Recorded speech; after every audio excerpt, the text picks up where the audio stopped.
Welcome to the ASTRALX Deep Dive, illuminating your path.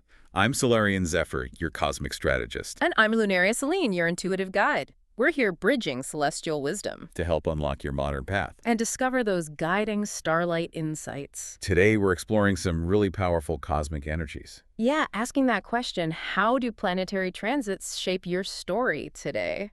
All right, let's dive in because we have something truly intense today. We do. This deep dive is focused on a really fascinating document we came across.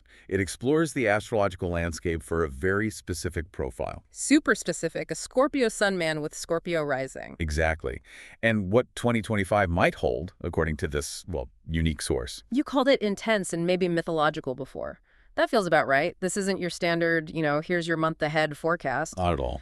This thing goes deep. It's blending traditional astrology with, wow, quantum physics concepts, archetypes, cultural stuff. It's a lot.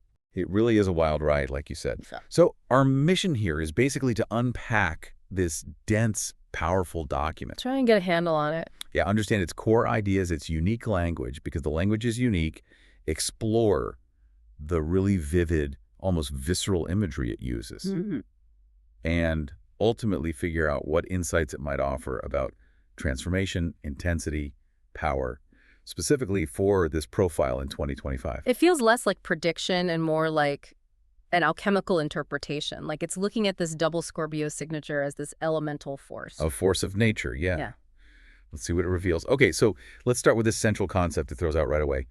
The double abyss. That definitely sets the tone, doesn't it? It does. And what's interesting is how it builds that idea. It starts by looking at the two parts separately. Right. It calls the Scorpio Sun component the eternal crucible. Eternal crucible. Yeah.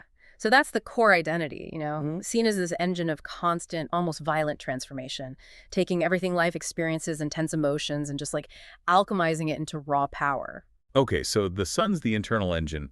What about the Scorpio rising? That's the Void Guardian. This is the persona, the energy field you project. It radiates this deep intensity, like wearing psychic armor forged somewhere dark and deep. It's that silent authority. The questionable authority, yeah. Like still waters running very, very deep. Exactly. And so the source says you put the crucible, that inner fire, and the guardian, that intense outer shield together. And you get the double abyss. Bingo.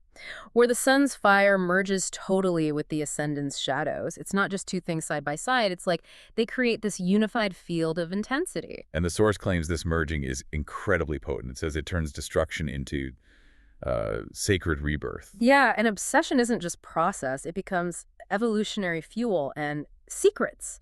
They're weapons of liberation. It flips the script on typical Scorpio theme. The imagery it uses is just, wow, so striking, intense, like you said. Totally. It says things like, your scars are constellations, your silence echoes in the marrow of existence. Whew. That's painting a picture of someone forged in fire and shadow, where their inner battles are like etched onto their soul. A profound depth of power, yeah. Okay, so that's the core architect, the double abyss. How does this connect to the actual astrology of 2025?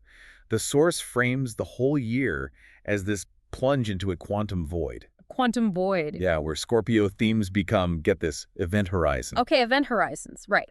This is where that blend of astrology and, well, physicsy metaphor really kicks in. It starts with the Scorpio solar eclipse, March 29th.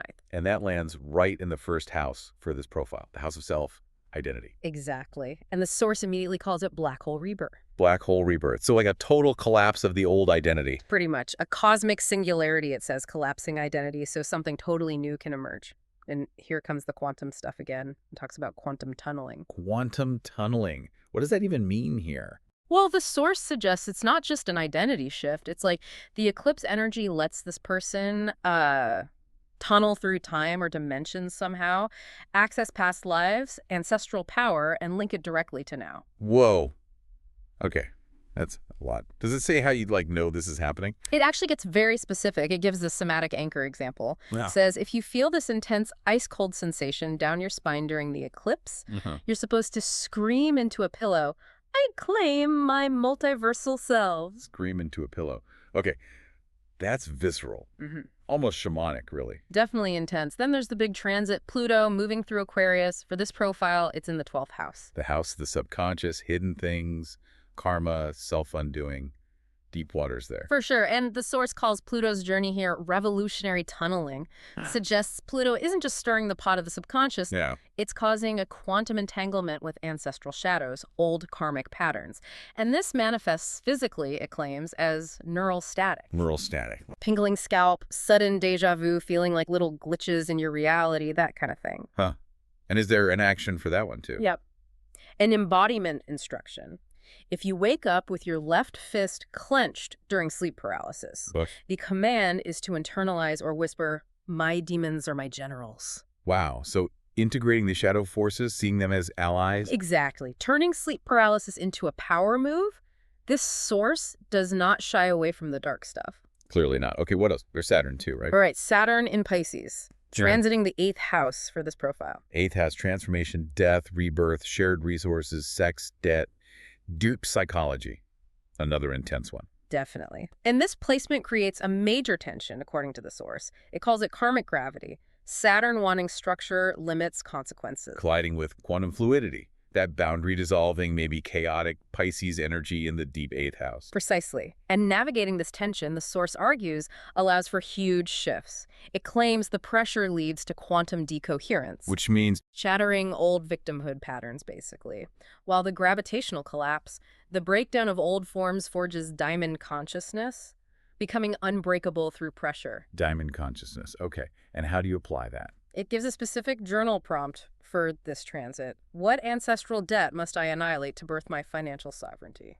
Ah, so it connects the deep subconscious stuff, Pluto 12th, and the transformation, Saturn 8th, directly to tangible power and money. Exactly. It brings the cosmic down to earth, but in its own very, very intense way. And it's not all just abstract theory either. What I found really interesting is how the source tries to ground these archetypes in like real-world examples, historical figures, cultural stuff. Oh, yeah. Like who? Well, it talks about historical synchronicity, points to Pablo Picasso. Picasso. Says he had this double Scorpio energy, suggests his art wasn't just creativity, but came from emotional magma and sexual alchemy, channeling intense inner states into revolutionary art. That's emotional magma. Wow. Who else? Leonardo DiCaprio gets mentioned, notes his Scorpio Sun Rising intensity. Right, he has that too. And how he seems to, quote, weaponize his charisma for environmental causes, sees that deep Scorpio drive turn towards a global mission. Interesting. So what's the takeaway from these examples? The source says true power comes from embodying both the surgeon and the wound. The surgeon and the wound. Yeah. Like you understand healing because you've been cut, or you understand how to cut because you know where the wounds are. That kind of deep integration. Okay. What about cultural examples, fictional ones? Oh yeah, it goes there too. Explores cultural resonance. It draws this parallel between Batman, Okay, The Dark Knight. representing those Scorpio shadows forged by trauma, meeting Daniel Plainview from There Will Be Blood. Oh, wow. That character is pure obsession. Totally. Embodies Scorpio obsession taken to the extreme. The source calls their hypothetical meeting a refinery fire in human form. That is vivid. Any literary examples? Yep. Compares Captain Ahab from Moby Dick, that all-consuming hunt for meaning in the void, with Patrick Bateman from American Psycho. Bateman. Okay, that's dark. A more nihilistic take on that void, maybe. Exactly. And it even gives soundtrack pairings. Nine Inch Nails' Hurt. Classic intensity and vulnerability. And Kendrick Lamar's DNA, which is all about, inherent power, ancestral stuff. Yeah, those fit the vibe perfectly. Really underscores the psychological depth it's aiming for. So it describes the energy, gives examples, but you said it also gives practical things to do, interactive elements. It does, yeah. It shifts from just analyzing the energy to suggesting ways to actively engage with it, which, given the intensity, feels necessary somehow. Like what? Well, there's this specific embodiment exercise it calls force breath. Forge breath. Okay. It's a structured breathing technique meant to integrate body, mind, spirit, and it comes with these really potent affirmations. How does it work? It lays out the steps. You inhale for 4 seconds, really feeling energy rise from your pelvic floor up to your third eye, while thinking or saying, I contain universes. Then you hold the breath for 7 seconds, compressing that energy in your solar plexus, affirming, I am the alchemist. I am the alchemist. And finally, exhale for 8 seconds, visualizing it all, releasing through your palms as cleansing black light, stating, I transmute. Black light transmutation. Yeah. Intense. And you just do this once? No, it says repeat the whole cycle 8 times before any significant action, like consciously activating that inner alchemist before you do something important. Got it. That's pretty involved. Is that the most intense one? Maybe not. The ritual blueprint for the Scorpio New Moon Eclipse on March 29th is something else. Oh boy. What does that involve? The materials are very symbolic. An obsidian mirror. For scrying, confronting the self. Right. Then symbolic scorpion venom, it clarifies. Thankfully, this can be like black sesame oil or a dark herbal extract, something potent and dark. And bourbon. Obsidian, venom, bourbon. Okay. And the actions. You gaze into the mirror, confront your reflection, name one specific self-betrayal you're ready to just annihilate. Annihilate. Strong word. Then you mix 3 drops of the symbolic venom with the bourbon. You chant, as above in hell, so below in me, while drinking it. As above in hell. Okay. And then safely, it stresses you, shatter the mirror with your fist. Shatter the mirror. Wow, that's a powerful symbolic break. Is there a specific timing? Yes. During the eclipse totality, it even gives the time 3:07 p.m. EDT. It's a full-on ritual act of breaking limitations, embracing the shadow.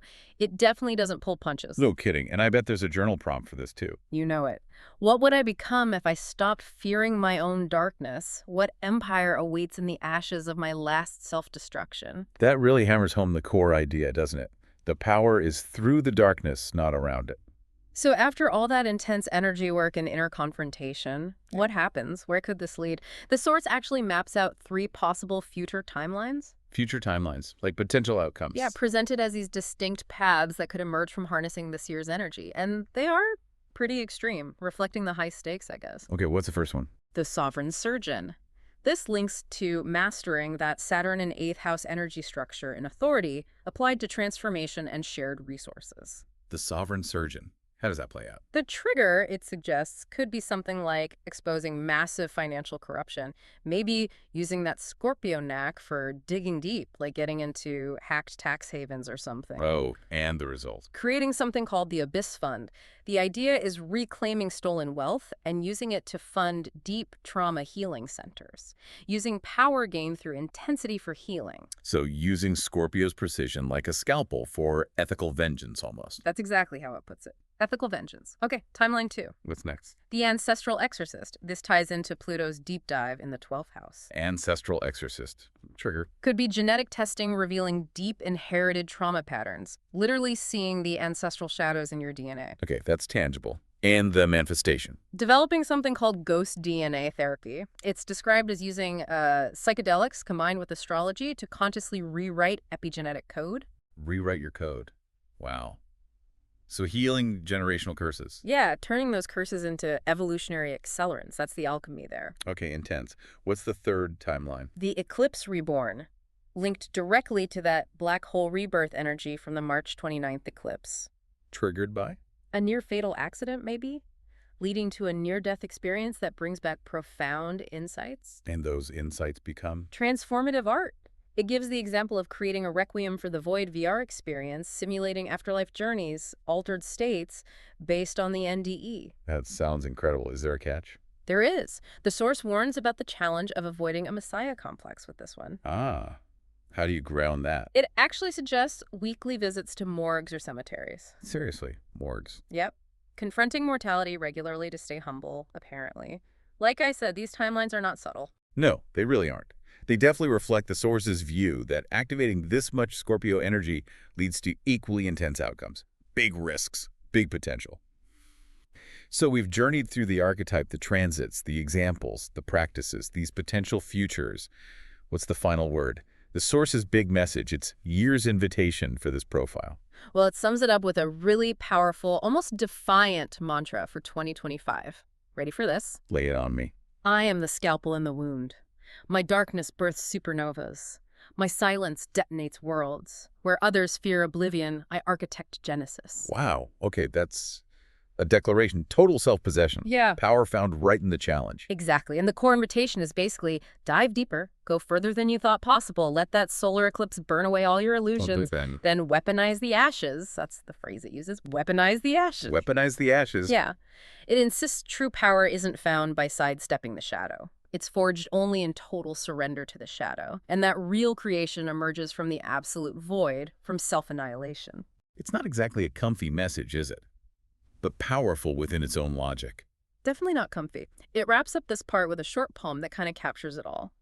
Scorpio squared, a serpent's coil, you molt past selves in midnight oil, both surgeon and the bleeding sore. You die to live, then die once more, while galaxies ignite within your core. Die to live, then die once more. Endless transformation. That hits hard. It does. And it offers one last cultural ritual metaphor. Connects the energy to Rust Cole from True Detective. Ah, the philosophical nihilist detective. Right. Who uses that bleak worldview almost like a scalpel to cut through illusions. And then it suggests this idea of having void suppers. Void suppers. What on earth are those? Picture this. Eating black truffles, drinking blood orange wine, and everyone shares secrets they'd normally take to the grave. Then they ritualistically bury written versions together. Whoa. Transmuting shame into collective power through shared darkness. That seems to be the idea, and the final point it makes is that the double Scorpio gaze, that intense perception, it doesn't just see through everyone else's masks. It sees through your own. Unflinchingly. Radical self-honesty as the path to power. That's the bottom line. So, as our cosmic journey wraps up for today. Wow. We have definitely taken a deep dive into one very specific, very intense source document today. Yeah. Exploring its vision for that Scorpio Sun, Scorpio Rising profile in 2025. Yeah, it painted a picture of a year defined by, well, radical self-confrontation, finding power in the deepest shadows. And this potential for profound rebirth. But only if you're willing to really embrace the challenge, the transformation, not run from it. And analyzing a source like this, even if it is super specific astrologically, I think it gives us wider insights, doesn't it? Absolutely. It shows how different frameworks, whether it's astrology, psychology, quantum metaphors, whatever, try to describe these fundamental human processes. Facing darkness, changing, finding power. It shows how you can weave together complex ideas to try and make sense of our inner world, our outer landscapes. Right, and this source, it talks so much about finding Genesis and oblivion, architecting creation from the void. It really leaves you thinking, doesn't it? It does. Maybe that's the final thought for you, listening. How might confronting what feels like oblivion or void in your own life, whatever that looks like for you, loss, uncertainty, maybe hitting rock bottom, how might that seemingly empty space actually be the necessary ground? The fertile soil, even, for a truly radical new beginning. Something to ponder. If you want to dive deeper into your unique path, you can request your email audio reading now. You'll find the link for that right in the description below this recording. And while you're there, explore the other episode resources and links we've gathered. All the details are waiting for you there. Subscribe for more Starlight Insights. Thank you so much for joining us. Ignite. Think. Become. Okay.